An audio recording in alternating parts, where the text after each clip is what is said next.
Aujourd'hui, on va voir comment Merci Andy, une marque de cosmétiques, a réussi à faire une collaboration innovante sur Instagram qui leur a permis d'augmenter leur chiffre d'affaires et comment vous aussi, vous pourrez faire la même chose, pas forcément avec Stranger Things, mais avec une autre marque. Donc aujourd'hui, on a 99% des marques qui font des collaborations pour de la visibilité, mais presque aucune ne les transforme en vente. Ou alors, elles les transforment en vente, mais elles pourraient faire beaucoup plus avec une stratégie qu'on va voir dans cette vidéo. Et la petite nuance dans l'histoire, c'est que cette stratégie, elle a été 100% automatisée sur Instagram. Donc pour vous donner un petit peu les résultats de la campagne, ils ont eu 88% de taux d'achèvement. En fait, les taux d'achèvement, c'est des personnes qui sont allées au bout de la campagne. Là, je sais que vous ne savez pas ce que c'est, vous allez le découvrir juste après, mais on a eu un taux de clic de 60%, donc c'est-à-dire que 60% des gens qui ont contribué à cette campagne sont allés sur le site internet et ça a été fait de manière 100% organique, sans aucune publicité. Donc il faut savoir qu'ils ont vraiment joué sur une collaboration émotionnelle.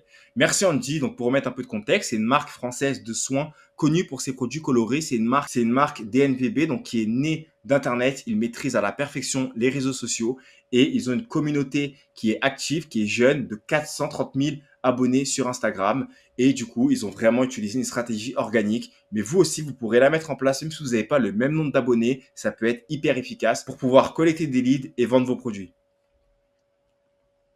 Mais pour ça, ils ont fait face à plusieurs défis. Le premier, c'est la collecte de données. Ils voulaient obtenir des informations précieuses à grande échelle, ce qui est hyper compliqué. Donc aujourd'hui, si vous avez même ne serait-ce que 10 000 abonnés et que vous avez 1000 personnes qui vous envoient des messages tous les jours, c'est quasiment impossible de répondre à tout le monde, à part si vous mettez 3, 4, 5 community managers full-time sur les messages privés. Mais je ne pense pas que c'est le but, c'est pour ça qu'il y a une méthode beaucoup plus simple pour le faire.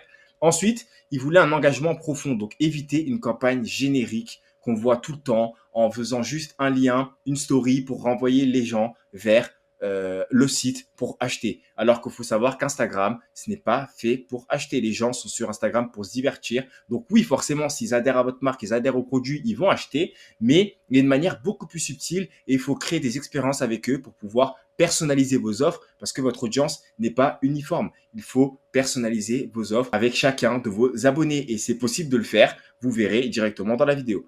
Ensuite, on a la personnalisation. Donc, pourquoi il faut créer une expérience unique. Eux, c'était vraiment la problématique, c'était qu'ils voulaient créer une expérience unique avec chacun de leurs abonnés parce qu'ils ont une communauté qui est vraiment active et qui est vraiment là pour la marque. Et la marque a une stratégie de contenu aussi qui est vraiment axée sur les expériences. Donc l'objectif, les objectifs stratégiques, on avait collecté des informations précieuses, donc les préférences, le niveau d'intérêt et les habitudes, créer une expérience mémorable en face avec l'univers de Stranger Things, parce que là c'est une collaboration Netflix, donc forcément il fallait vraiment mettre le paquet.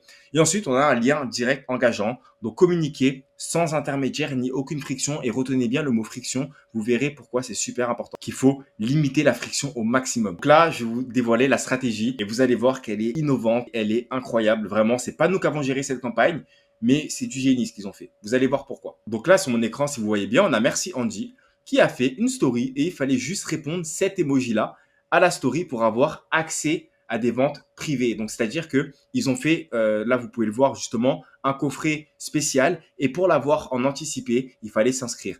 Et donc, une fois que vous répondez à la story, là, il y a une conversation automatisée qui se déroule. Donc là, on a demandé à Luna quel était son personnage favori. Et en fonction de la réponse, vous voyez, là, c'était Dustin. Ah, Dustin is the best. Et là, on demande l'email. Donc, vous voyez, avant de demander l'email, ils ont quand même fait un quiz. Donc, en termes de psychologie, c'est super fort. Parce que s'ils avaient juste dit, donne-moi ton email, les gens peut-être n'auraient pas donné l'email. Alors que là, ils ont créé un mini lien, justement. Donc, et au moins, ils savent que, je sais pas, à la fin, ils pourront relancer leur audience pour dire, bon, Dustin, finalement, Dustin, c'est vraiment le personnage préféré de tout le monde. Ensuite, une fois qu'ils ont récupéré le mail, ils envoient un lien privé avec des accès anticipés. Donc, pour résumer, ce qu'ils ont fait, c'est une story Instagram interactive avec un call to action, donc un appel à l'action. Ils devaient répondre à la story. Ensuite, en deuxième temps, on a une conversation automatisée qui démarre pour pouvoir collecter des données via un quiz et donner à la finalité un accès anticipé, donc vers la page de prévente envoyée directement par message privé. Mais le plus fou dans l'histoire, c'est que sur ces 430 000 abonnés,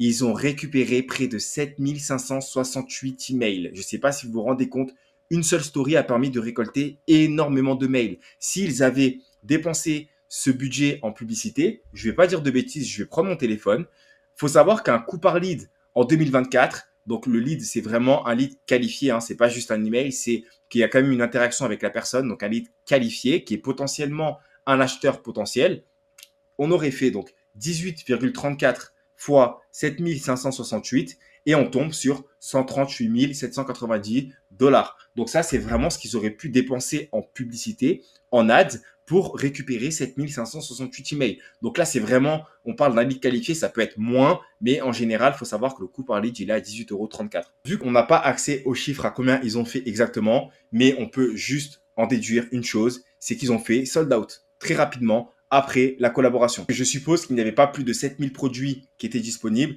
mais on a eu, je pense, peut-être 1000, 2000, 3000 produits. Mais avec tous les emails déjà récoltés, s'ils avaient fait un petit peu d'ads à côté, forcément, ils ont dû vendre tout en l'espace d'une journée. Je pense que c'est quasiment sûr. Donc, ce que vous devez faire et ce que vous devez retenir de cette vidéo, c'est que vous devez adapter vraiment cette stratégie à votre marque. Comment? En collaborant intelligemment avec des marques qui peuvent être en rapport avec votre univers ou totalement décalées pour faire vraiment des surprises pour les autres, pour votre audience.